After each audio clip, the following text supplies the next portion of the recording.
স্বাগত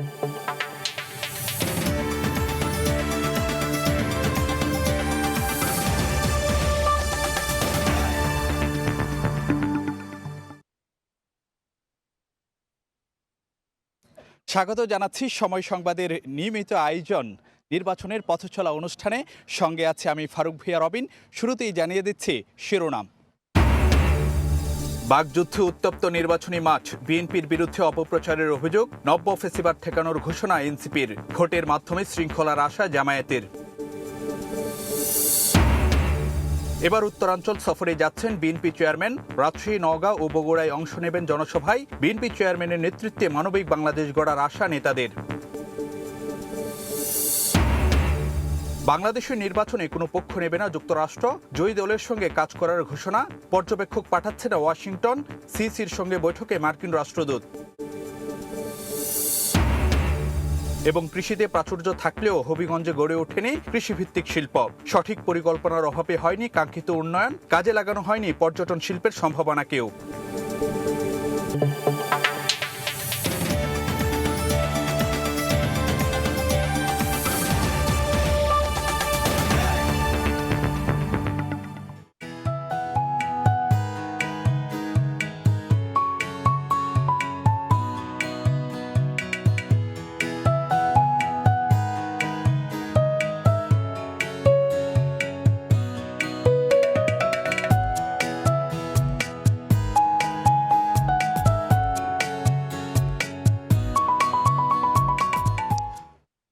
কমলা রানীর দিঘি ছিল এইখানে, ছোট ঢেউগুলি গলাগুলি ধরি ছুটিত তটের পানে। পৃথিবীর সবচেয়ে বড় গ্রাম হিসাবে খ্যাতি পাওয়া বানিয়াচংয়ে এসে পল্লীকবি জসীমউদ্দিন নয়নাভিরাম সাগর দিঘি নিয়ে মুগ্ধ হয়ে লিখেছিলেন তার বিখ্যাত কবিতা কমলা রানীর দিঘি। নির্বাচনের পথচলায় সময় সংবাদ আজ সেই সাগর দিঘি বা কমলা দিঘির পাড়ে। আজ আমরা কথা বলবো হাওর, বনাঞ্চল, বনভূমি এবং প্রাকৃতিক সম্পদে সমৃদ্ধ অপার সৌন্দর্যভূমি, সুফি সাধকদের পূর্ণ স্মৃতি বিজড়িত হবিগঞ্জ জেলার সাধারণ মানুষের সঙ্গে। এখানে আমরা জানার চেষ্টা করব এই জনপদের সমস্যা, সম্ভাবনা, সীমাবদ্ধতা, জন আকাঙ্ক্ষা, প্রাপ্তি অপ্রাপ্তির কথা। একই সঙ্গে আগামীর জনপ্রতিনিধির কাছে এখানকার বাসিন্দাদের প্রত্যাশা কী, সেই কথাগুলো আমরা শোনার চেষ্টা করব। এখানে আমরা যদি আপনাদেরকে জানাতে চাই, এই হবিগঞ্জ জেলায় মোট 4টি সংসদীয় আসন রয়েছে এবং আজ আমরা আছি হবিগঞ্জ 2 আসনে। আমরা এখানকার সাধারণ মানুষ রয়েছেন, নানা শ্রেণী পেশার মানুষ রয়েছেন, তাদের কাছে আমরা শুরুতেই যদি একটু নির্বাচনের হালচাল সম্পর্কে একটু জানার চেষ্টা করব। আমরা একজন তরুণ ভোটারের কাছে জানতে চাই একটু এখন পর্যন্ত যে এখানকার যে নির্বাচনী পরিবেশ কিংবা নির্বাচনী হালচাল কি দেখতে পাচ্ছেন? আমরা বিগত কয়েকটি নির্বাচনে সাধারণ ভোটার তেমন ভোটের অধিকার থেকে বঞ্চিত ছিল। অন্তর্বর্তী সরকার আসার ওনার যে সিদ্ধান্ত দিয়েছে আগামী 12 ফেব্রুয়ারি 2026-এর ইলেকশন, সেই ইলেকশনে মানুষের স্বতঃস্ফূর্ত অংশগ্রহণ থাকবে। সাধারণ মানুষের মধ্যে একটা আমেজ কাজ করতেছে আগামী জাতীয় সংসদ নির্বাচনের। তো আমি মনে করি আগামী জাতীয় সংসদ নির্বাচনে সাধারণ ভোটার দলবল নির্বিশেষে ভোট প্রয়োগ করবে এবং তারা তাদের পছন্দের প্রার্থীকে, তারা যোগ্য প্রার্থীকে বেছে নেবে এবং জাতীয় সংসদ নির্বাচনে সংসদ সদস্য হিসেবে পাঠাবে, আমরা বিশ্বাস করি। এখানে আমাদের সঙ্গে অনেকেই রয়েছেন, বিভিন্ন শ্রেণী পেশার এবং নানা বয়সী মানুষ রয়েছেন। একটু আমরা আরেকজনের কাছে একটু যেতে চাই। আপনি তো নিশ্চয়ই অনেক দিন যাবৎ জনপ্রতিনিধিদেরকে দেখে আসছেন, তো আগামী দিনগুলোতে যারা এখানে নির্বাচিত হয়ে আসবেন সেই জনপ্রতিনিধির কাছে আপনার কি প্রত্যাশা? আসসালামু আলাইকুম। আমার প্রত্যাশাটা হইল মফস্বল অঞ্চলে চিকিৎসার বিরাট একটা প্রকট আকারে থাকে, বিশেষ করে ইমার্জেন্সি যেগুলা অ্যাম্বুলেন্স বা ইসিজি বা ইটিটির মতো একটা জিনিস এটা নাই আমরা এই জনপদে। ইমার্জেন্সি একটা অসুস্থ হইলে তারা নিয়ে দ্রুত যাইতে যেতে লোকটা মারা যায়। আমার প্রত্যাশা থাকবে পরবর্তী যে জনপ্রতিনিধি আসবে আমাদের এই বিশেষ করে মফস্বলগুলাতে বা মফস্বল শহরগুলাতে চিকিৎসার যে ইমার্জেন্সি দ্রুত ব্যবস্থা করে দিলে আমরা এই সাধারণ মানুষগুলা এটা বেশ উপকৃত হইব। অর্থাৎ আপনার মূল জায়গাটি আসলে যে চিকিৎসার দিকটিতে, সেটিতে আসলে যে বিশেষ গুরুত্ব দেওয়া উচিত। এখানে না অনেকেই কিন্তু রয়েছেন, আমরা একটু আরেকজনের কাছে যেতে চাই। আপনি নিশ্চয়ই এখানকার বাসিন্দা, তো সেই জায়গাতে আপনার কাছে কি মনে হচ্ছে যে কোন কোন বিষয়গুলোর দিকে আসলে যে বিশেষ নজর দেওয়া উচিত? আপনাকে ধন্যবাদ। আমি মনে করি আমার এক স্বাস্থ্য খাত এবং শিক্ষা খাতে বিশেষ গুরুত্ব দেওয়ার দরকার। কারণ স্বাস্থ্য খাতে আমাদের অনেকটা দুর্ভোগ পোহাতে হয় এবং শিক্ষা খাতেও আমরা অনেকটা পিছিয়ে আছি, যেখানে আমার অভিমত ব্যক্ত করছি যে শিক্ষা খাতে এবং স্বাস্থ্য খাতে আগামী যে সরকার গঠন হবে এবং আমাদের এলাকার যে সংসদ সদস্য নির্বাচিত হবেন ওনার যাতে স্বাস্থ্য খাতে এবং শিক্ষা খাতে উন্নয়ন হবে এই বিশ্বাসটুকু আমরা রাখি এবং এই মনে রেখেই আমরা স্বতঃস্ফূর্তভাবে অংশগ্রহণ করব। আগামী নির্বাচনে 12 তারিখে আমরা ভোটে গিয়ে ভোট দেব। ধন্যবাদ আপনাকে। আমরা আসলে এখন পর্যন্ত যাদের সঙ্গে কথা বললাম দেখলাম যে স্বাস্থ্য এবং শিক্ষা নিয়ে মূলত অভিযোগ বড় একটি অভিযোগ রয়েছে বা তাদের যে আকাঙ্ক্ষার জায়গাটিতে সেই জায়গাটিতে রয়েছে। আমরা একটু আরেকজনের কাছে আমরা জানি যে এখানে মেডিকেল কলেজ রয়েছে একটি, তারপরে বিশ্ববিদ্যালয় রয়েছে, কিন্তু তারপরেও এখানে যে স্বাস্থ্য কিংবা শিক্ষা নিয়ে সবার মধ্যে কেন এতটা মনে হচ্ছে যে আরও আরও পূর্ণতা দরকার, এখনো পর্যন্ত অপূর্ণতা রয়ে গেছে বলে কেন তারা মনে করছেন? আসলে যে ঘাটতিটা ঠিক কোথায়? ধন্যবাদ আপনাকে। ঘাটতিটা হচ্ছে আমাদের এই অবহেলিত গ্রাম। এতদিন যাবৎ যে মানে হসপিটালে যে ডাক্তারই আসে ওনারা কিন্তু থাকেন না। স্কুলগুলাতে, সরকারি স্কুলগুলাতে এলআরই ধরেন, গার্লস স্কুল ধরেন, এগুলোতে টিচার এসে থাকে না। তো এর জন্য আমরা চাই যে আগামীতে যে সংসদ নির্বাচনে জয়ী হইবেন তাই যাতে এবং নারীদের থেকে শুরু করে সব বিষয়ে খেয়াল রাখেন এবং টিচাররা যাতে থাকে, ডাক্তাররা যাতে হসপিটালে থাকে, এরকম একজন জনপ্রতিনিধি চাই। যদি হয় তাহলে আমার মনে হয় সবারটাই মানে ফিল আপ হবে, যাদের আশা আকাঙ্ক্ষা এবং রাস্তাঘাট থেকে শুরু করে কোনোটাই মানে আমাদের ভালো না। আগামীতে যে নিয়ে আসবেন উনি যাতে এইগুলা পূরণ করেন এরকম প্রার্থীকে আমরা চাই। আর একটা আমি খেয়াল করে দেখছি যে আসলে সাংস্কৃতিক যে অঙ্গনটা ছিল বানিয়াচুঙের, আমি ছোটোবেলা থেকে সাংস্কৃতিক অঙ্গনের সঙ্গে জড়িত ছিলাম। তো আমি ভেবে দেখলাম যে এত বছরের মধ্যে এই সংস্কৃতির কোনো মানে এটা নিয়ে কোনো ইয়া নাই, কোনো সেদিকে আসলে যে দৃষ্টি দেওয়া উচিত। আগামী সংসদ নির্বাচনে যিনি আসেন, নির্বাচিত হবেন, সংসদ সদস্য হবেন, উনি যেন এই দিকটাতে খেয়াল রাখেন। ধন্যবাদ আপনাকে। একটু আমরা আরও কিছু মানুষের কাছে যাওয়ার চেষ্টা করব। এখানে আসলে অনেকের মধ্যে যে অভিযোগটি দেখতে পাচ্ছি যে একজন অভিযোগ করেছিলেন যে এখানকার যারা মানে শিক্ষক আছেন কিংবা চিকিৎসক আছেন তারা আসলে যে এখানে থাকতে চান না, মানে সেই কারণে স্বাস্থ্য এবং যে শিক্ষার জায়গাতে আসলে যে বড় ধরনের যে যতটা নাগরিক সেবা পাওয়া উচিত কাঙ্ক্ষিত সেই সেবাটা পাওয়া যাচ্ছে না। বাইরে থেকে যারা আসেন তারা কেন থাকতে চান না এখানে? তারা এখানে থাকতে চায় না, আসলে তাদের কাছে তাদের মন মতো পরিবেশ পায় না। আর দ্বিতীয়ত হলো সরকারের মানে যারা এটা কন্ট্রোল করে তাদের নজর খুব কম।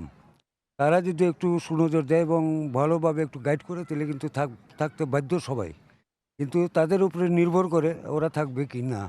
আর এইভাবে নিয়োগটাও দেওয়া উচিত যে থাকার মতো থাকা যাতে মনোভাব যাতে থাকে।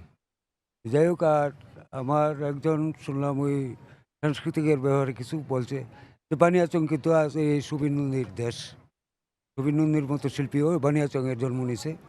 আর আমরা সুবীর নিয়ে অনেক জায়গাতে অনেক প্রোগ্রাম করছি। বানিয়াচং অনেক ধরনের মানে সাংস্কৃতিকের ব্যাপারে খুবই একটা আছিল, উজ্জ্বল নক্ষত্র আছিল বানিয়াচং, কিন্তু আজকে এটা নাই, লোপ পাইছে।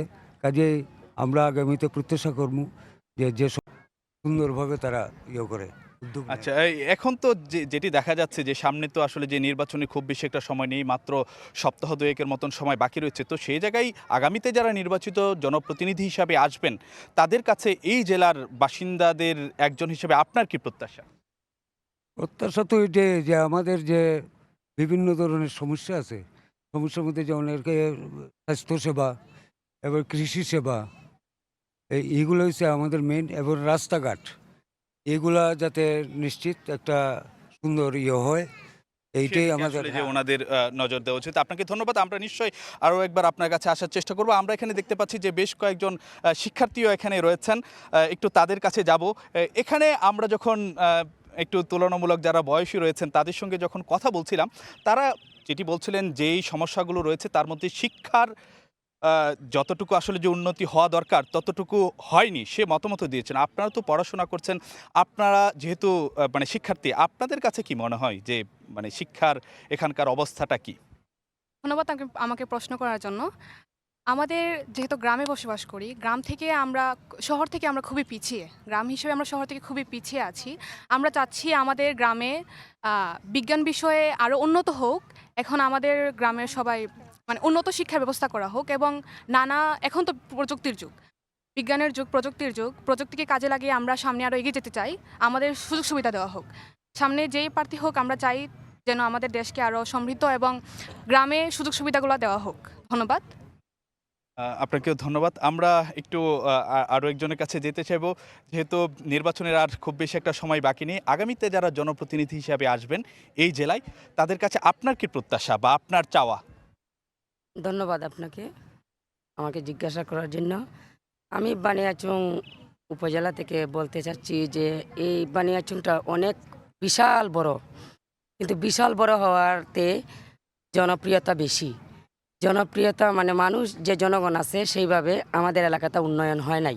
আমরা চাই যে শিক্ষাগত যোগ্যতাটা মান সম্মান মতো বাড়বে এবং যে হসপিটালগুলো আছে তাই চিকিৎসা অনুযায়ী চিকিৎসক যেভাবে আমরা পার্শ্বে পাই এভাবে আমরা উন্নতির দিক দিয়ে আগাইতাম চাই। মাঠে ঘাটে যারা কাজ করে তারা যেভাবে আগাইতে পারে সেইভাবে আমরা একটা উন্নতি দেশ গড়াতে চাই। এটা আমার প্রত্যাশা। এমন সরকার, এমন এমপি আমরা গঠন হবে যাদের আগামীতে উন্নয়নের দিক দিয়ে আগাইতে পারে। এটার জন্য আমি বলে নিশ্চয়ই আমরা সেটি চাই যে একই সঙ্গে শুধু এই বানিয়াচংয়ের অগ্রগতি হবে, পুরো জেলার অগ্রগতি হবে এবং একই সঙ্গে যে পুরো দেশের অগ্রগতি হবে, সেটি আসলে যে আমাদের সবার প্রত্যাশা থাকবে। আমরা একটু যেহেতু এটি জানি যে হবিগঞ্জ এখানে আসলে যে একটি কৃষি নির্ভর জায়গা রয়েছে, এখানে আমরা অনেকের সঙ্গে একটু কথা বলবো। একটু আপনাদের একজনের কাছে যদি যেতে চাই যে এখানে তো যে কৃষির অন্যতম জীবিকা এখানকার মানুষের, তো আপনাদের এখানে যারা কৃষি কাজ করে বা যারা কৃষির সঙ্গে সম্পৃক্ত রয়েছে তাদের জায়গাগুলো যেই মানে কোথায় মনে হচ্ছে যে একটু ঘাটতি রয়ে গেছে বা এই জায়গাগুলোতে বিশেষ নজর দেওয়া উচিত? এখানে কারণ হইল সব কিছুতেই মানে আগে বিগত সরকারগুলা তো অনেক কাজ করে নাই। কারণ সব সময় চিন্তা করছে এরা আমাদের কৃষকের হাতে যাগুলা পাওয়ার দরকার সেগুলা পায়নি। এখনও ধরেন তত্ত্বাবধায়ক সরকার আসছে, মানুষের সার বীজ যে পাওয়ার দরকার সে পায় না, কিন্তু বিভিন্ন হাতে চলে যায়। এর জন্য আমাদের কত হইল যারা সরকার যে পাওয়ার যোগ্য সে যেন পায় এই জনের পদক্ষেপ নেওয়ার জন্য। অর্থাৎ সুষম বন্টন এবং যে ন্যায্য ব্যক্তিকে, যিনি উপযুক্ত ব্যক্তি তাকেই যেন কৃষি সহায়তা দেওয়া হয়। যে আপনি একটু বলতে চাচ্ছেন? তার বর্তমান সরকার, আমি একজন কৃষক, বর্তমান সরকার যারা আছে তত্ত্বাবধায়ক সরকার রেট দিছে তোমার সার এই 1050 টাকা, আমরা 1400-1500 টাকা বস্তা নিয়ে ফেলেছি তিয়াওর সার, বুঝছেন? এই হলো দেশের পরিস্থিতি। এতটুকুই আমার কথাই। যে কৃষি উপকরণের দামের দিকে আসলে যে বিশেষ নজর দেওয়া উচিত। আমরা একটু আরও কয়েকজনের কাছে জানতে চাইবো যে কৃষির বিষয়াশয় সম্পর্কে আপনাদের কাছে কি মনে হচ্ছে যে এখানকার যেই যেহেতু এটি কৃষি নির্ভর এলাকা, তো সেখানে আসলে যে কৃষি খাতে কোন কোন বিষয়গুলোর দিকে একটু বিশেষ নজর দেওয়া উচিত? কৃষিকাজ হলো আমরা যে কাম করি, কৃষি আমরা ফলাইতাম কথা ঠিক, আমরা কৃষি বীজ গৃহস্থল পাওয়া না।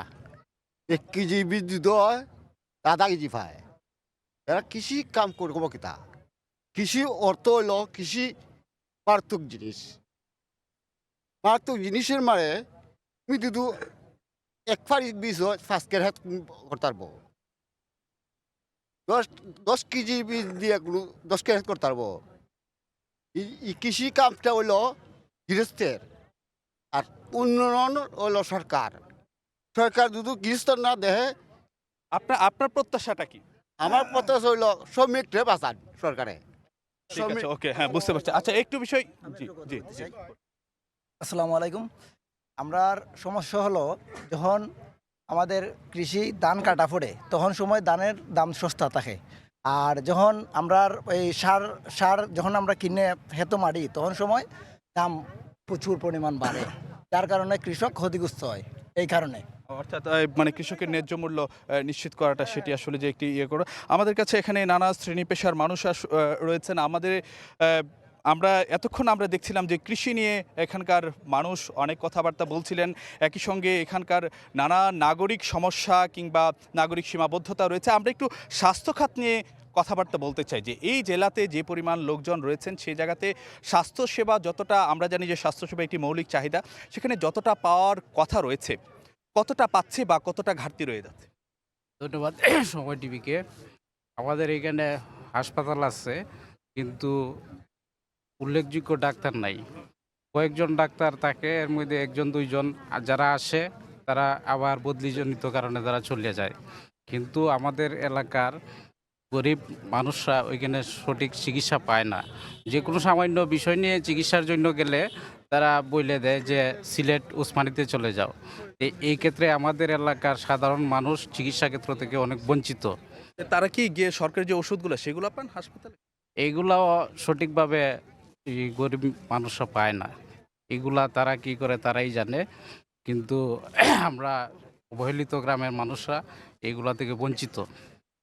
বুঝতেই পারছি যে এখানকার মানুষ আসলে যেই আমরা সাধারণ মানুষের সঙ্গে যখন কথা বলছিলাম তখন দেখছিলাম যে নানা ধরনের সীমাবদ্ধতা, সংকট এবং যে নাগরিক সমস্যাগুলোর দিকে যতটা নজর দেওয়ার কথা রয়েছিল ঠিক ততটা আসলে যে এখানে নজর দেওয়া হয়নি। আমাদের সহকর্মী রাশেদ আহমেদ খান রয়েছেন। রাশেদ আহমেদ খান, আপনি নিশ্চয়ই যে সংবাদ সংগ্রহ করতে গিয়ে নিশ্চয়ই নানা কর্তৃপক্ষের সঙ্গে আপনার কথাবার্তা হয়ে থাকে। তো এখানকার যখন সাধারণ মানুষের সঙ্গে কথা বলছিলাম তারা মৌলিক বেশ কিছু বিষয়ে তাদের সীমাবদ্ধতা রয়েছে বা সেবা যতটা পাওয়ার কথা ছিল ততটা পাচ্ছেন না, তারা অভিযোগ করছেন। আপনার তো কর্তৃপক্ষের সঙ্গে কথা হয়, তারা এই বিষয়গুলোতে কি বলছেন? আসলে অভিযোগগুলা যেগুলা অনেকেই করেছেন সম্পূর্ণভাবে সত্য।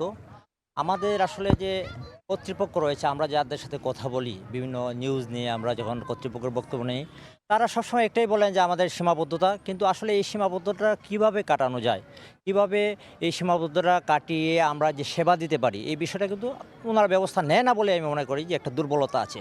তারা শুধু দায় সারা গুছের একটা বক্তব্য দেয় আমাদেরকে যে না, এটা কর্তৃপক্ষ যদি কোনো ব্যবস্থা নেওয়া হয়, উপর থেকে যদি কোনো বরাদ্দ আসে তো আমরা দেব। তো আসলে মানুষ যেটা চায় যে এখানে যে স্বাস্থ্য ব্যবস্থা, হবিগঞ্জ সদর হাসপাতাল এই 20 লাখ মানুষের জন্য একটি মাত্র হাসপাতাল। এই হাসপাতালটা 250 শয্যার হাসপাতাল, কিন্তু এখানে কোনো আইসিইউ নাই, এখানে কোনো ভালো সিসিইউ নাই। আমি সম্প্রতি যেটুকু জানলাম আমি যে আইসিইউর অবকাঠামো দেওয়া হয়েছে, কিন্তু এখানে কোনো যন্ত্রপাতি নাই, কোনো জনবল নাই। কিন্তু এভাবে যদি দেখা যায় যে এক্সরে মেশিন আছে, টেকনিশিয়ান নাই, যার ফলে যে সাধারণ মানুষ যখন 9টি উপজেলা থেকে আমার যখন রুগীরা যায় সদর হাসপাতালে, তখন ডাক্তাররা দেখা যায় যে সামান্য রোগ হলেই তারা বিভিন্ন জায়গায় রেফার করেন, যে কারণে মানুষের স্বাস্থ্য সেবায় কোনো উন্নতি হচ্ছে না। মানুষকে অনেক দুর্ভোগের মধ্যে পড়তে হয়। রাশেদ আহমেদ খান, আপনাকে ধন্যবাদ। আপনার কাছে আবার নিশ্চয়ই আমরা আসার চেষ্টা করব। দর্শক, রাশেদ আহমেদ খানও বলছিলেন যে এখানকার নানা সংকটের কথা। তো রাশেদ আহমেদ খান এই জেলার বিভিন্ন জায়গাতে ঘুরেছেন এবং তার ভিত্তিতে তিনি একটি প্রতিবেদন তৈরি করেছেন। সেই প্রতিবেদনটি দেখে তারপর আমরা আবারও ফিরছি আলোচনায়। দেখে নিচ্ছি রাশেদ আহমেদ খানের প্রতিবেদনটি।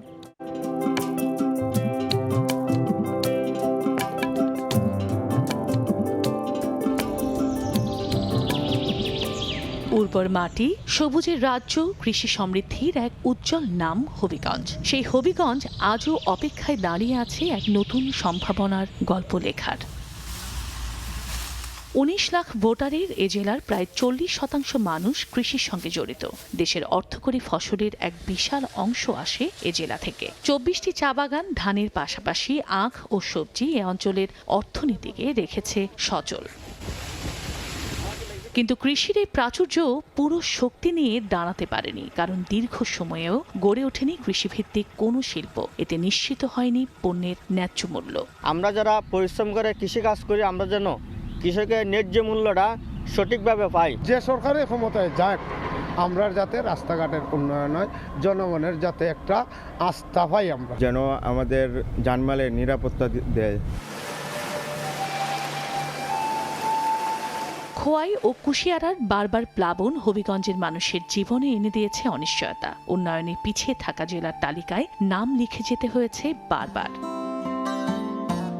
এরপরও নানা বৈষম্যের শিকার হবিগঞ্জ। জেলায় কৃষি বিশ্ববিদ্যালয় ও মেডিকেল কলেজ থাকলেও নেই স্থায়ী ক্যাম্পাস। কলেজে হাসপাতাল না থাকায় স্বাস্থ্যসেবায় তা কোনো কাজেই আসছে না। পাশাপাশি কৃষি বিশ্ববিদ্যালয়েও চলছে ভাড়া করা স্থাপনায়। বাস্তবায়ন হয়নি বড় কোনো পরিকল্পনা। ঐতিহ্যবাহী এ জেলায় রয়েছে ঐতিহাসিক বেশ কিছু স্থাপনা, প্রাচীন ঐতিহ্যের লালনভূমি, পৃথিবীর বৃহত্তম গ্রাম বানিয়াচং, রয়েছে প্রাচীন রাজবাড়ি ও ঐতিহ্যবাহী কমলা রানীর দিঘি। জেলার লক্ষ্মী বাওর জলাবন, সাতছড়ি জাতীয় উদ্যান ও রেমা কালেঙ্গা বনাঞ্চল পর্যটনের অপার সম্ভাবনার হাতছানি দিলেও নেই কোনো কার্যকর পরিকল্পনা। জেলার সার্বিক উন্নয়নে বাস্তবমুখী পরিকল্পনা দরকার বলে মনে করেন বিশ্লেষকরা। আমরা আশা করব ভবিষ্যতে যারা আমাদের এই সিলেট বিভাগ থেকে যাবেন, দলমত নির্বিশেষে তারা বৃহত্তর সিলেটের উন্নয়নের জন্য কাজ করবেন। ইতিহাস সমৃদ্ধ স্থাপনা, পরিকল্পিত শিল্পায়ন, কৃষি ও পর্যটনের উন্নয়নের মাধ্যমে নতুন সম্ভাবনার দ্বার উন্মোচন হতে পারে এ জেলায়। সময় সংবাদ, হবিগঞ্জ। দেখছিলাম আমাদের সহকর্মী রাশেদ আহমেদ খানের প্রতিবেদন। সেই সূত্র ধরেই আমরা একটু যোগাযোগ ব্যবস্থা নিয়ে কথা বলতে চাই এবং আমরা দেখছিলাম যে এই শহরে যখন হবিগঞ্জ শহরে এবং যে তার আশপাশের এলাকায় যানজট সহ নানা ধরনের সমস্যায় কিন্তু এখানকার মানুষ নাকাল রয়েছেন। আমরা আরও কয়েকজনের কাছে যেতে চাই। একটু যদি বলতেন যে আপনারা এই জেলার বাসিন্দা হিসেবে যোগাযোগ ব্যবস্থা যতটা মানে মসৃণ থাকা দরকার ছিল কতটা আছে বা কতটা সন্তোষজনক? ধন্যবাদ সময় টিভিকে। আমাদের যোগাযোগ অবস্থা খুবই নাজেহাল। আমাদের 15টা ইউনিয়ন, প্রত্যন্ত অঞ্চলের ইউনিয়নগুলো যদি আসতে হয় অনেক কষ্ট হয় আমাদের মা বোনদেরকে। আর বিশেষ করে আমাদের যে সমস্যা, যোগাযোগের তো কোনো ব্যবস্থাই নাই এক। দ্বিতীয় কথা হইলো আমাদের কৃষিখাতের বড় সমস্যা। আমাদের নদীগুলা ভরাট হয়ে গেছে, যে কারণে আমরা এখন যে সেচের সময় কৃষি জমি রোপণ করব সেই অবস্থা আমাদের কোনো নাই। আমরা যদি মানে যোগাযোগ খাতের বিষয়ে যদি আপনি বলতেন। যোগাযোগ তো আমাদের খুবই নাজেহাল অবস্থা। সেক্ষেত্রে আমাদের যোগাযোগ ব্যবস্থা যেন উন্নতি হয়। আমাদের সামনে যে প্রতিনিধি নির্বাচিত হবে, একটু আপনার কাছে যদি জানতে চাই যে আপনারও নিশ্চয়ই একই ধরনের অভিজ্ঞতা, তো সেক্ষেত্রে আপনার পরামর্শ কি কোন বিষয়গুলোর দিকে একটু নজর দেওয়া উচিত বা যোগাযোগ খাত যে উনি যে বলছিলেন যে বেহাল দশা, আপনার কাছে কোন কোন বিষয়গুলোতে মনে হয় যে ঠিক এই জায়গাগুলোতে সমস্যাটা মানে প্রকট? সময় টিভিকে আমাকে সময় দেওয়ার জন্য ধন্যবাদ। আমাদের সমস্যা হলো যে স্বাস্থ্য খাত এবং কৃষিখাত। এই আমাদের সাগর দিকে একটা ঐতিহ্য একটা দিঘি, এই দিঘিটার মধ্যে এইদিকে যদি একটা খাল ড্রেন হয়ে যেত, তাহলে ওই যে বাজার সাইড আছে না, ওই সাইডে যদি ড্রেনটা নামতো তাহলে পানিটা উন্মুক্ত থাকতো। এই 4টে পাড়ের মধ্যে আমরা প্রায় 10,000 মানুষ বসবাস করি। এই সমস্যাটা হইলো বেশি, মানে ওইখান দিকে দিকে দিয়ে যদি একটা খাল খনন করে লয়ে যেত ড্রেন, তাহলে আমরা সবচেয়ে সুবিধাটা হইতো বেশি। অর্থাৎ এখানে আপনার কাছে বুঝতে পারছি, অর্থাৎ আপনি যেটি বলতে চাচ্ছেন যে এখানে অবকাঠামোর যে জায়গাগুলোতে, পরিকল্পনার জায়গাগুলোতে আসলে যে কিছু কিছু যে ঢেলে সাজানোর উচিত। আমরা একটু আরেকজনের কাছে যাব। এখানে কিছু কিছু জায়গাতে যদি বলতে চাই যে অনেক শহরে যানজটের সমস্যায় অনেকে নাকাল থাকেন। আপনাদের যদি বলতে যাই হবিগঞ্জ জেলার চিত্রটা কি? ধন্যবাদ সময় টিভিকে। হবিগঞ্জ, সারা হবিগঞ্জের চিত্র আর আমাদের এখানে বসবাস করতেছে বানিয়াচং। আমার বাসা কিন্তু হবিগঞ্জ। সারা হবিগঞ্জে যে আমাদের যে যানজট সৃষ্টি হয় রাস্তার কারণে, কিন্তু আমাদের যে উপযুক্ত রাস্তা যে যতটুকু প্রয়োজন ততটুকু নেই, যে কারণে যানজট সৃষ্টি হয়। তার মধ্যে একটা যানজট সৃষ্টি হওয়ার কারণ হচ্ছে গিয়ে আমাদের যে ট্রাফিক ব্যবস্থাপনার অব্যবস্থাপনার কারণে।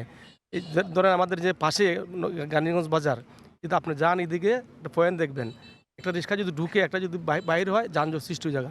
রাস্তাটা যদি একটু প্রশস্ত যদি হয় যানজট নিরসন হবে। অর্থাৎ আপনার কাছে মনে হয়েছে যে এখানে যে পর্যাপ্ত যে রাস্তা থাকার কথা ছিল, অবকাঠামো থাকার কথা ছিল সেটি নিয়ে এবং ব্যবস্থাপনাগত ত্রুটি রয়েছে। আমরা একটু আরেকজনের কাছে যাব।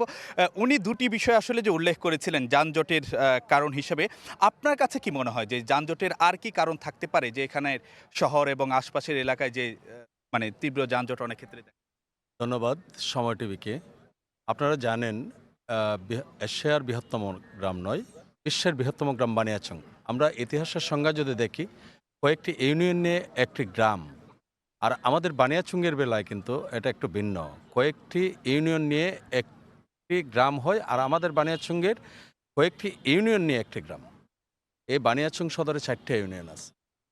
এই উপজেলাটা আমি একটু আপনাকে যোগাযোগ ব্যবস্থা এবং হ্যাঁ, যোগাযোগ ব্যবস্থাটার কারণ হচ্ছে অপরিকল্পিত দোকানপাট, অপরিকল্পিত মার্কেট স্থাপনা। এই যে স্থাপনাগুলো হচ্ছে এটা কিন্তু আইনিগতভাবে ইউনিয়ন অফিস বা ইউনিয়ন পরিষদ থেকে তাদের কোনো অনুমতি নাই। তাদের নিজস্ব অর্থ বলে জোর বলে এই মার্কেট স্থাপনার করার কারণে যে রাস্তার জয়েন্ট সংলগ্ন যে ব্যবস্থাপনা থাকে, রাস্তা একটা গাড়ি যখন যে জায়গায় ঘুরতে চায় এখানে ওই স্বাভাবিকভাবে ঘুরতে পারে না, এইটা একটা বড় কারণ। আর দ্বিতীয় কথা হচ্ছে যে বানিয়াচুঙ্গের যোগাযোগ এবং স্বাস্থ্যখাতটা খুবই নিম্নের দিকে আছে। একটা ভালো আমরা ডাক্তার আশা করি যে এই জায়গাগুলোতে যারা সামনের দিনগুলোতে দায়িত্বে আসবেন তারা বিশেষ নজর দিবেন। আমরা একটু আরও বিষয় আসলে জানার চেষ্টা করব। এই যে যানজটের হিসাবে বা যানজটের কারণ হিসেবে বলা হয়ে থাকে, আপনি নিশ্চয়ই শহরের বাসিন্দা নাকি বানিয়াচংয়ের? বানিয়াচং ও শহরে থাকে, বানিয়াচং। আচ্ছা, দু জায়গাতেই থাকেন। এখানে অনেক জায়গাতে আমরা যেটি দেখতে পাই যে মানে অটোরিকশা কিংবা ইজি বাইক এই ধরনের একটি যে মানে যে জায়গাগুলো রয়েছে এটি অনেক ক্ষেত্রে যে যানজটের একটি প্রধান কারণ হয়ে দাঁড়ায়। আপনাদের এখানকার চিত্র? এটা আপনার সারা বাংলাদেশের ন্যায় এটাও সেম আমাদের এখানেও আছে। এটা আপনার যুগের চাহিদা বলতে পারেন। আপনার ওই যে চায়না যে ইয়েগুলা অটো বাইকগুলো এগুলো বের হওয়ার পরে আপনার আগে পায়ের ইয়েগুলা কিন্তু আবার চলে গেছে। এগুলার কারণে আপনি মনে করেন এই সময় সবসময় এগুলো জ্যাম থাকে না, মাঝে মধ্যে জ্যাম সৃষ্টি হয় আমাদের উপজেলা লেভেলে আর কি। শহরেও ঠিক সেম লেভেলেই বিভিন্ন ক্ষেত্রে হয়। সেই ক্ষেত্রে আমাদের মনে করেন যে সমস্যা যেগুলো বলছেন এটা তো একটা সমস্যা। যে জিনিসটা আমি আজকে আপনাদের এই টেলিকাস্টের বা সময় চ্যানেলের মাধ্যমে আপনাদেরকে ধন্যবাদ দিয়ে বলতে চাই যে জিনিসটা আমাদের যে সমস্যাগুলো আগামীতে আমরা সম্মুখীন হচ্ছি বা এই এলাকা হচ্ছে, বিশেষ করে আমাদের খালগুলা নদীগুলা ভরাট হয়ে গেছে এবং পুকুরগুলা আপনার ভরাট করে এগুলোতে বাড়িঘর তৈরি করছে। খালের আপনার যথাযথ খালের সংরক্ষণ নেই, যে কারণে পানির স্টোরেজ একদম নিচে নেমে গেছে। আপনার আমাদের যে টিউবওয়েলগুলো ছিল আগে আপনার মানে গভীর নলকূপ ছিল, এখন গভীর নলকূপে আপনার একটা সময়ে বছরের বেশিরভাগ সময় পানি থাকে না। এইটা কিন্তু আমাদের একটা মহামারীর মতন ধারণ করছে।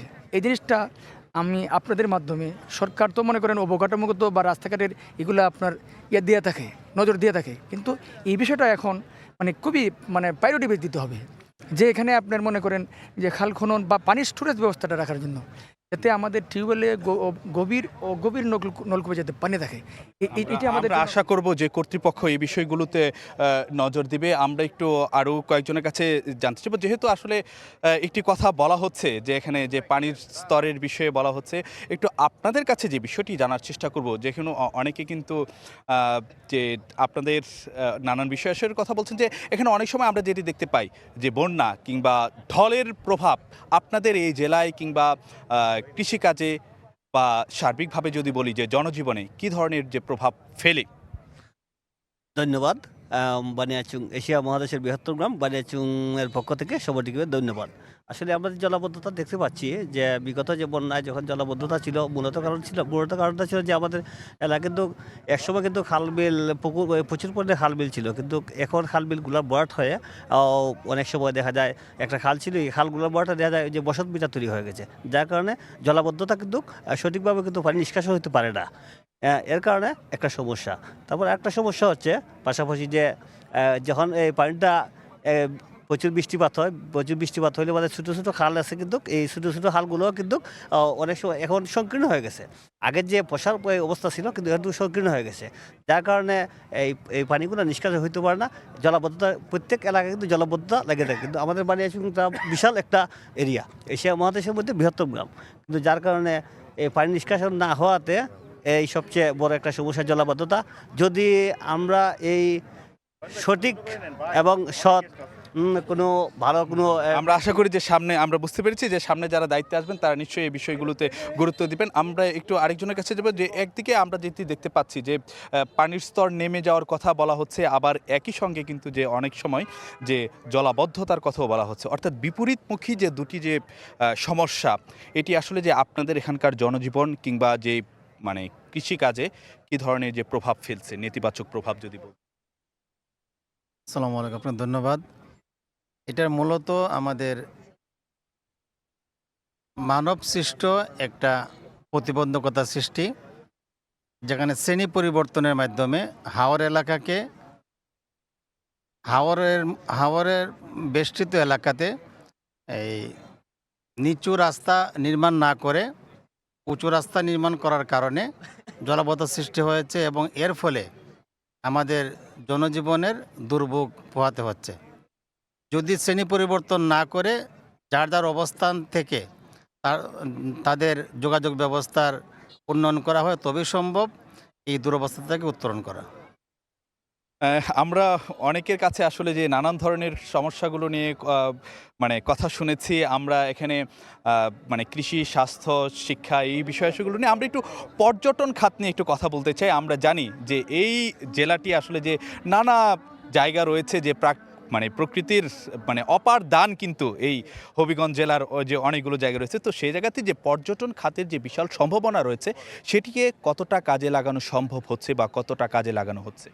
ধন্যবাদ সময় টিভিকে। আমাদের বানিয়াচংটা সম্ভাবনাময় একটি পর্যটন খাত। এখানে যে আমাদের পাশেই যে সাগর দিঘিটা, উনিও একটা ঐতিহাসিক সাগর দিঘি, ওইটাকে কেন্দ্র করে বা লক্ষ্মীবাবরকে কেন্দ্র করে এই যে তারপরে হইলে গিয়ে তোমার ওইদিকে আমাদের আরও অনেক ঐতিহাসিক নির্দেশন ছিল, স্থাপনা ছিল, এগুলো ধ্বংস করা হয়েছে। আমরা চাই গত 54 বছরে আমাদের এই বানিয়াচং অত্যন্ত অবহেলিত। ওইখানে যোগাযোগের মাধ্যম আমাদের যে 15টা ইউনিয়ন, সকলটি ইউনিয়নের সাথে এখানে যোগাযোগ ব্যবস্থা এখনও সৃষ্টি হয় নাই।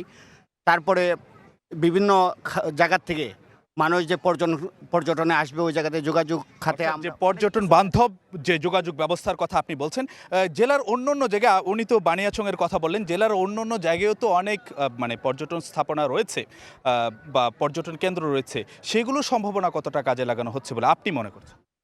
আমি মনে করছি যে বিভিন্ন যে রাস্তাঘাটের কারণে বিভিন্ন জায়গা থেকে যে আসার পর্যটন কেন্দ্র বা আমাদের জেলায় যে স্পটগুলো ছিল, আমাদের জেলাতে বিভিন্ন জায়গাতে যে রাস্তার যে নাজেহাল অবস্থার থাকার কারণে পর্যটক বিন্দুরা আসতে পারে না বা দেখতে পারে না। আর যদি আগামীতে যে রাষ্ট্রের দায়িত্ব পাবে, ওনারা যদি সুন্দরভাবে রাস্তা মেরামত বা রাস্তাঘাট ভালো থাকে, তাইলে পর্যটন বান্ধব হবে আমাদের এই হবিগঞ্জ জেলা বা তথা আমাদের বানিয়াচংয়ে যে আমাদের একটি লক্ষ্মীবাবর আছে, আমাদের ঐতিহাসিক কমলা রানীর দিঘি বা আমাদের রাজবাড়ি, মানুষ এগুলোতেই যায়। যে আর দূর যাওয়া যায় না যে রাস্তাঘাটের কারণে, পর্যটক আসতে পারবে রাস্তাঘাট হইলে পরে। এটাই আমার কথা। ধন্যবাদ আপনাকে। আসলে যে আমরা বুঝতে পারছি যে মানে ওনাদের সবার যে কথাটি রয়েছে যে পর্যটন খাতে যতটা গুরুত্ব দেওয়া দরকার ছিল ততটা আসলে যে গুরুত্ব দেওয়া হচ্ছে না, এবং তার অন্যতম একটি কারণ হলো যে এখানকার যে অপ্রত যোগাযোগ ব্যবস্থা। একটু আরেকজনের কাছে একটু জানতে চাইব, যদি এখানে পর্যটন খাতে মানে পুরোপুরি যদি গুরুত্ব দেওয়া হতো তাহলে সেক্ষেত্রে আপনাদের এখানকার অর্থনীতি কিংবা কর্মসংস্থানের ক্ষেত্রে কতটা ইতিবাচক প্রভাব পড়তো, আপনি কি মনে? আসসালামু আলাইকুম। এই কি মনে করুন আমাদের বানিয়াচংয়ে অনেক কিছু মনে করুন সব কিছু বরাবর মনে করো যে কোনো এমপি মন্ত্রী গেলে পরে কোনো কিছু করতে চায় না, বুঝছো। আমরা চাই বরাবর জিনিস করে যেমনে। আর আমি আইসি প্রবাস থেকে, বুঝছেন, 11 বছর পরে আইসি প্রবাস থেকে, চাইতেছি সব কিছু মানে যেমনি বরাবর আমরা ভোটও দিতে পারি আর সুন্দরভাবে সব কিছু মানে বরাবর। বুঝতে পারছি, আপনাকে অনেক অনেক ধন্যবাদ। একটু আরেকজনের কাছে যাব, যে এখানকার যে কর্মসংস্থানের দিকে যতটা গুরুত্ব দেওয়ার কথা ছিল সেটি আসলে যে কতটা গুরুত্ব পাচ্ছে? ধন্যবাদ সময় টিভিরে। আমাদের এলাকার কর্মসংস্থার বিষয়ে অনেক ঘাটতি রয়েছে, কিন্তু আমাদের এই 15 বছরের মধ্যে যে 15 বছর যে দেশের যে পরিস্থিতি ছিল, এই অবস্থায় দেশের কর্মসংস্থা খুব অবস্থায় খারাপ। তাই আমি আশা করব আগামীতে যে কোনো সরকারে আসুক আমাদের এই এলাকার কর্মসংস্থার বিষয়ে একটু নজর রাখার জন্য। ধন্যবাদ। এখানকার একটি বিষয় যদি জানতে চাই, যে এখানে অনেকেই কিন্তু কথা বলছিলেন যে প্রাকৃতিক সৌন্দর্যের যেমন রয়েছে ঠিক একইভাবে কিন্তু এই এলাকা মানে প্রাকৃতিক জ্বালানি বলতে যাই কিংবা যে প্রাকৃতিক সম্পদের কথা বলে যাই, সেই জেলায় কিন্তু যে সমৃদ্ধ এই জেলাটি। আমরা জানি যে এখানকার মানে দেশের অর্ধেকের বেশি গ্যাসের যোগান কিন্তু দেশে উৎপাদিত অর্ধেকের বেশি গ্যাসের যোগান কিন্তু এই জেলা থেকেই হচ্ছে। কিন্তু এখানকার অর্থনীতিতে বা কর্মসংস্থানে তার প্রভাব কতটা পড়ছে বা এখানকার জীবন মানে কতটা সেই উন্নতি হওয়ার ক্ষেত্রে যে ভূমিকাটা রাখা দরকার কতটা ভূমিকা পড়ছে? এখানে আমাদের বুক ছিঁড়ে একটা লাইন গেছে, এটা নবীগঞ্জ থানা থেকে আমাদের বুক ছিঁড়ে একটা গ্যাসের লাইন গেছে। এই গ্যাসটা যদি এখানে বাল্বও রাখা হয়েছে গ্যাসের লাইন করার জন্য, আমরা পাওয়ার জন্য প্রাকৃতিক গ্যাস। যদি আমরা গ্যাসটা পাই তা আমাদের বানিয়াচংয়ের মানুষের অনেক উপকার হবে। আগামীতে যে প্রার্থী এখানে নির্বাচিত হন, যদি এদিকে একটু লক্ষ্য করেন, আমাদের বানিয়াচংয়ের মানুষের অনেকের লাভবান হবে তার আর্থিক দিকে। না, যেহেতু যে প্রাকৃতিক সম্পদে এই জেলাটি সমৃদ্ধ রয়েছে, তো সেখানকার নিশ্চয়ই অর্থনীতির যে চাকা সেটি সচল হওয়ার কথা ছিল, কিন্তু যতটা হওয়ার কথা ছিল ততটা কি হয়েছে? মানে অর্থাৎ যে প্রাকৃতিক সম্পদের যে সদ্ব্যবহার করা দরকার এই জেলায়, যতটা মানে করা যেত ততটা কি করা হচ্ছে? ধন্যবাদ আপনাকে। আসলে আমাদের হবিগঞ্জ গ্যাসের জন্য মানে বাংলাদেশের জন্য মধ্যে বিখ্যাত, কিন্তু এটার যদি সমবন্টন বা সুষ্ঠু বন্টন করা যেত অবশ্যই প্রত্যেকটা এলাকায় উপকৃত হতো। আসলে কখনোই এটার সুষ্ঠু বন্টন হয় নাই, যে কারণে আমরা প্রান্তিক যারা, যেমন এটা বানিয়াচং বা আজমেরীগঞ্জ আরেকটা উপজেলা আছে, ওনারা এর থেকে আমরা সবাই বঞ্চিত আছি। তো আমরা আশা করব আগামীতে যিনি আমাদের এখানে নির্বাচিত হয়ে আসবেন ওনার যেন এই জিনিসটা বোধোদয় হয় এবং আমরা প্রান্তিকভাবে যারা সবাই এটা সুষ্ঠু বন্টন পাই। অনেক অনেক ধন্যবাদ আপনাকে। আমরা আরও বিষয় আসয় নিয়ে এখানকার যারা বাসিন্দা রয়েছেন বা এখানকার আমাদের আয়োজনে যারা আজকে উপস্থিত হয়েছেন তাদের কাছে যাব। আমরা একটু মৌলভীবাজারে যেতে চাই, আমাদের সহকর্মী ওয়ালিউর রহমান সেখানে রয়েছেন, তার কাছে জানবো সেখানকার খবরাখবর, তারপর আমরা আবারও এই আলোচনায় ফিরব। চা আর পর্যটন শিল্পে সমৃদ্ধ জেলা মৌলভীবাজার। এই জেলার আয়তন 2799 বর্গ কিলোমিটার, লোকসংখ্যা প্রায় 25 লাখের কাছাকাছি। এই জেলায় 4টি আসন নিয়ে গঠিত সংসদীয় আসন। এই সংসদীয় আসনের ভোটার সংখ্যা হচ্ছে 15,90,000। এর মধ্যে পুরুষ ভোটার হচ্ছে 8,37,000 এবং মহিলা ভোটারের সংখ্যা হচ্ছে 7,40,000-এর কাছাকাছি। এই জেলায় 4টি আসনের মধ্যে অন্যতম আসনটি হচ্ছে গিয়ে মৌলভীবাজারের শ্রীমঙ্গল এবং কমলগঞ্জ উপজেলা নিয়ে গঠিত 4 আসন। এই আসনে মূলত 6 জন প্রার্থী প্রতিদ্বন্দ্বিতা রয়েছেন। এই 6 জন প্রার্থীদের মধ্যে রয়েছেন বিএনপির মুজিবুর রহমান, মোহাম্মদ মুজিবুর রহমান চৌধুরী, এনসিপির প্রীতম দাস, প্রীতম দাস, সেই সাথে রয়েছেন স্বতন্ত্র প্রার্থী, বিএনপির বিদ্রোহ প্রার্থী হিসেবে পরিচিত মোহাম্মদ মহসিন মিয়া মধু, সেই সাথে রয়েছে বাংলাদেশ খেলাফত আন্দোলনের প্রার্থী মাওলানা নুরে আলম হামিদি, সেই সাথে বাংলাদেশ সমাজতান্ত্রিক দল বাসদের প্রার্থী রয়েছেন মোহাম্মদ আবুল হাসান। এই 6 জন প্রার্থী এরই মধ্যে নির্বাচনী প্রচারণা শুরু করেছেন।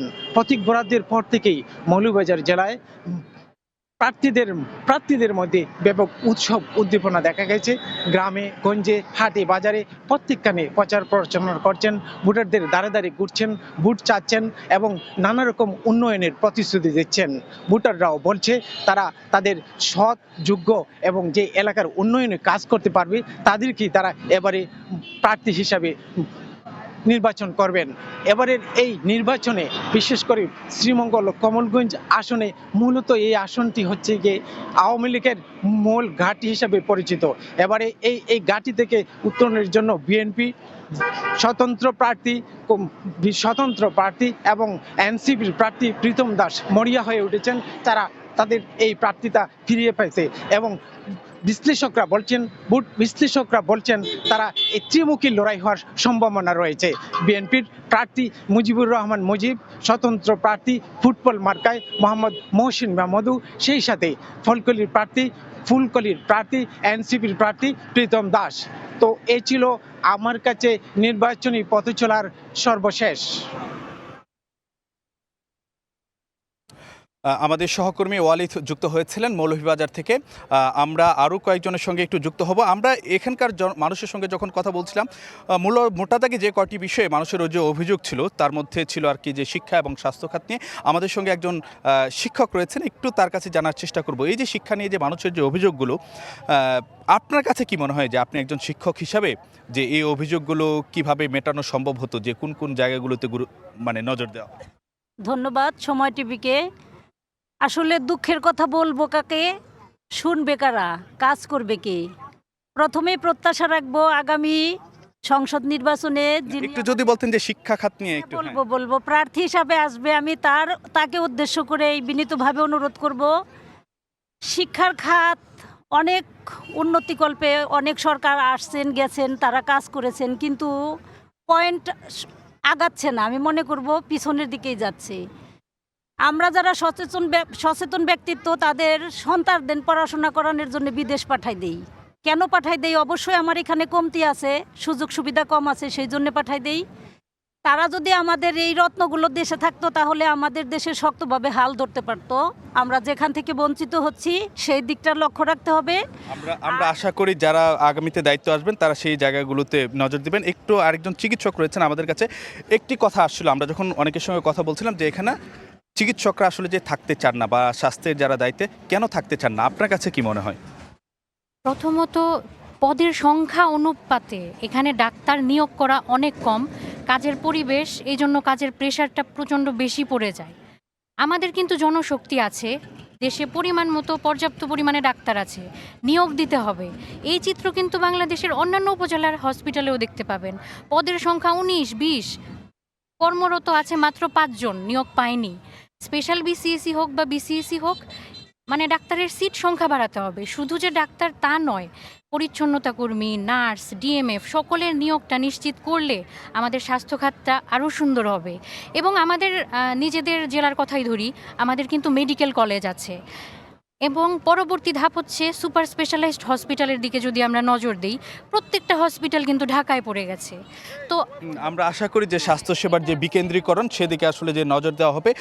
আমরা একটু যদি আরেকজন লোক আমাদের অনেকেই রয়েছেন, একটু জানার চেষ্টা করব যে এখানকার যে নিরাপত্তাগত ব্যবস্থা বা আইন শৃঙ্খলা, সেই জায়গাটা আসলে যে কতটা সন্তোষজনক। ধন্যবাদ আপনাকে। আসলে এখানে আমাদের যে আইন শৃঙ্খলা, বাংলাদেশ পুলিশ রয়েছে এবং বর্তমানে দেশের সেনাবাহিনী রয়েছে, পুলিশের যতটুকু আইন শৃঙ্খলা বাহিনীর সদস্য আমাদের থানায় থাকা দরকার, তার চেয়ে কয়েক গুণ এখানে অপ্রতুল। এবং টহল দেওয়ার জন্য যে পরিমাণ গাড়ির দরকার, এখানে গাড়ির পরিমাণ খুবই সংকট। আমাদের বাহিরের চতুর্মুখে আমাদের এই রাস্তা রয়েছে বানিয়াচুঙে প্রবেশের জন্য, সেইখানে প্রবেশ পথে ওনারা টহল দিতে পারছেন না, যার কারণে বিভিন্ন সময় চুরি ডাকাতি এবং স্কুলের শিক্ষার্থীদেরকে ইপ্রিজিনের শিকার হতে হয়। তারা দুর্গম এলাকায় রাস্তাঘাটের সংস্কারের অভাবের কারণে তারা ওই জায়গাগুলোতে পৌঁছতে পারছে না। ধন্যবাদ আপনাকে। আরেকটি বিষয় যদি একটু জানতে চাই যে এখানে যেহেতু একটি মানে এই জেলার একটি অংশ কিন্তু যে সীমান্তবর্তী এলাকা, তো সীমান্তবর্তী এলাকায় অনেক জায়গাতে আমরা মাদক কিংবা এই ধরনের যে মানে বিস্তারের একটা অভিযোগ থাকা যায়। তো আপনাদের এই জেলার চিত্র কি? আমাদের এই জেলার চিত্র মাদক সীমান্তবর্তী এলাকা হওয়ার কারণে মাদকে মানে আমাদের এই সাইডটা মফস্বল হওয়ার কারণে এটা মাদকের জায়গাটা খুবই কম। আর ওইদিকে চুনারঘাট গেলাম, আমরা ওইদিকে গেলাম, ওইদিকে বর্ডার সাইড হওয়ার কারণে অনেক বেশি। আমার মনে হয় এইদিকে যে আমাদের যে পরবর্তী যারা রাষ্ট্র ক্ষমতায় যাবেন, কীভাবে আরও মানে যুব সমাজকে মাদক মুক্ত রাখার জন্য যে পরিবেশ দরকার, যেমন সাংস্কৃতিক অঙ্গন বাড়ানো দরকার, পাঠাগার বাড়ানো দরকার, খেলাধুলার মাঠ বাড়ানো দরকার, এইভাবে যুব সমাজকে মাদক থেকে ফিরিয়ে আনতে হবে। এবং এখানে একটা পর্যটন কেন্দ্র, হবিগঞ্জ টোটাল জেলাটাই পর্যটন কেন্দ্র। আমরা এখানে সাগর দিকে বানিয়াচুং সাগর দিকে একটা পর্যটন কেন্দ্র আছে, তারপর আমাদের লক্ষ্মীবাবর আছে, ওইদিকে সাতচুরি জাতীয় উদ্যান আছে। এইগুলার যদি আমরা আরও বিকশিত করি, উন্নত করতে পারি, অর্থনীতিতে ভালো ভূমিকা রাখতে পারি। অনেক ধন্যবাদ। উনি কিছু পরামর্শ দিচ্ছিলেন, আপনার কাছে কি মনে হয় যে এই জায়গাগুলোতে মাদক মুক্ত করার জন্য কোন জায়গায় গুরুত্ব দেওয়া উচিত, যদি ওনার সাথে নতুন কিছু যুক্ত করার থাকে? জি, ধন্যবাদ সময় টিভিকে। ছোটো ভাই যে কথাগুলো বলছে একদম সঠিক। আমি মনে করি যুবকদের বিভিন্ন কর্মসংস্থান, খেলাধুলার ব্যবস্থা করলে এই মাদক থেকে যুবকরা বেরিয়ে আসবে। আগামী দিন যিনি এই হবিগঞ্জ 2-এর সংসদ, বুঝতে পারছি যে আপনি বলতে চাচ্ছেন যিনি নিরাপত্তার ক্ষেত্রে আসবেন তিনি যেন এখানে সেই জায়গাগুলোতে গুরুত্ব দেওয়া। আমরা যদি একটু জানতে চাই যে এখানে তো অনেক ঐতিহাসিক স্থাপনা রয়েছে, পুরাকীর্তিগুলো রয়েছে, সেইগুলো সংরক্ষণ করার জন্য যতটা গুরুত্ব দেওয়ার কথা ছিল সেটা কি দেওয়া হচ্ছে কিনা? ধন্যবাদ আপনাকে। আসলে আমার সঙ্গে অনেক স্মৃতি রয়েছে, কিন্তু রক্ষণাবেক্ষণের অনেক অভাব আছে। যদি সুন্দর করে রক্ষণাবেক্ষণ করা হয়, তা যদি সুন্দর করে সাজিয়ে রাখা হয়, এগুলো আমাদের দেশের জন্য সৌন্দর্য বাড়বে এবং অনেক জায়গা থেকে দর্শনার্থী আসবে। অনেক অনেক ধন্যবাদ। অর্থাৎ আমরা যেটি বুঝতে পেরেছি যে অনেকের কথাই বলছেন যদি পুরাকীর্তিগুলোর দিকে যদি বিশেষ নজর দেওয়া হয়ে থাকে তাহলে এখানে মানে অনেক উন্নত হবে। এখানে কিন্তু যে একটি বড় একটি অংশ কিন্তু আমরা যেটি দেখতে পাচ্ছি যে প্রবাসী আয় এখানে মানে একটি উল্লেখযোগ্য একটি অংশ। তো সেই জায়গাগুলোতে যে প্রবাসীদের বিষয়ে যে বিষয়গুলোর দিকে একটু নজর দেওয়া উচিত, আপনার কি মনে হয়? আপনার কি এখানে কোনো পরামর্শ দেওয়া রয়েছে? প্রবাসী তো আমাদের দেশের একটা এসেট, এদের যে সুযোগ সুবিধা সরকার এটা সুন্দরভাবে, যেমন এয়ারপোর্ট হ্যারেস হয়, গাড়িগুড়াতে হ্যারেস হয়, তারা যেভাবে সুন্দরভাবে এয়ারপোর্টে গেলে যাতে হ্যারেস না হয় এই ব্যবস্থা করতে হয়। যেখানে প্রশাসনিক কর্মকর্তারা যেখানে দুর্নীতি করে ওই জায়গাটার প্রবাসীরা যদি সেফ থাকতে পারে তাহলে প্রবাসী আসা যাওয়া এবং টিকিটের মূল্যটা রিজনেবল থাকতো, অন্যান্য দেশের সাথে ব্যালেন্স থাকতো। আমরা দেশে যে 50 হয়, অন্য দেশে হয় 20,000।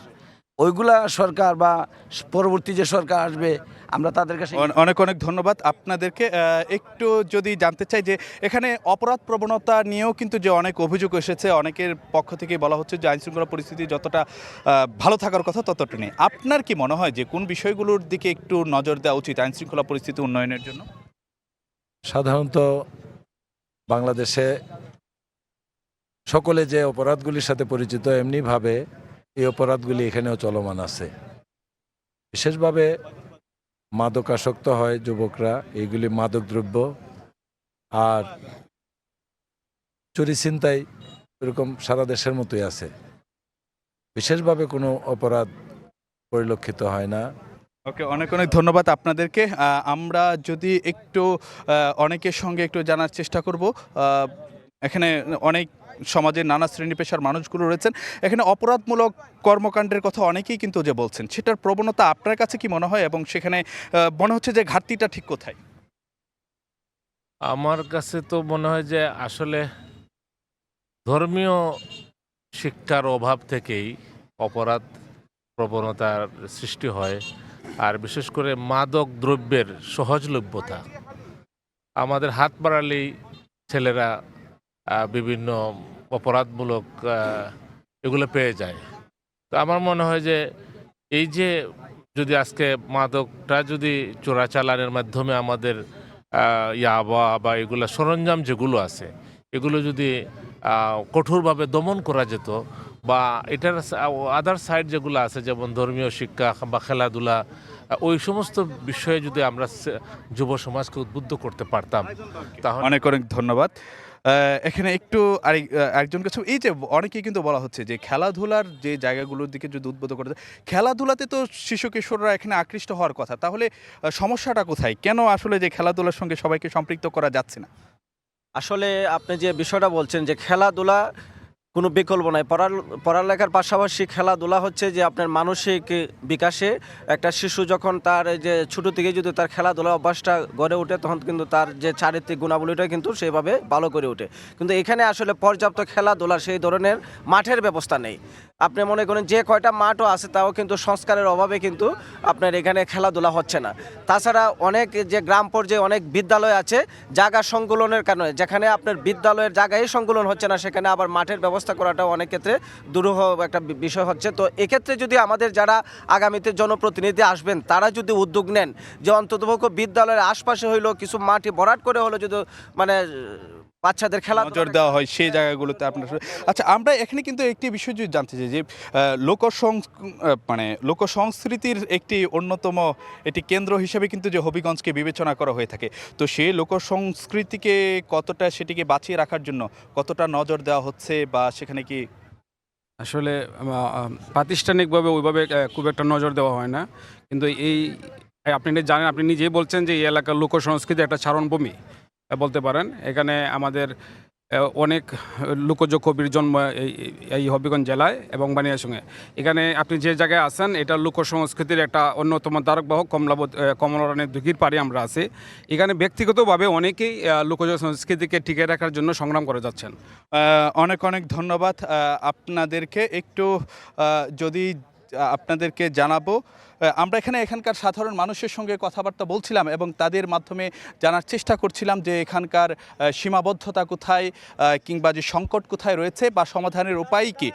এখানকার সাধারণ মানুষের সঙ্গে যখন কথা বলছিলাম অনেকেই কিন্তু নানা ধরনের পরামর্শ দিয়েছেন, তাদের ভাবনা আমাদের সঙ্গে ভাগাভাগি করেছেন। আমরা আশা করব আগামী দিনগুলোতে যারা এখানকার জনপ্রতিনিধি হিসাবে নির্বাচিত হবেন তারা এই বিষয়গুলোর দিকে নজর দিবেন। আজকে আমরা ছিলাম হবিগঞ্জে, আগামীকাল আমরা যুক্ত হব সিলেট থেকে। সে পর্যন্ত সকলে আমাদের সঙ্গে থাকবেন, ভালো থাকুন, সুস্থ থাকুন এবং সঙ্গে থাকুন সময়ের।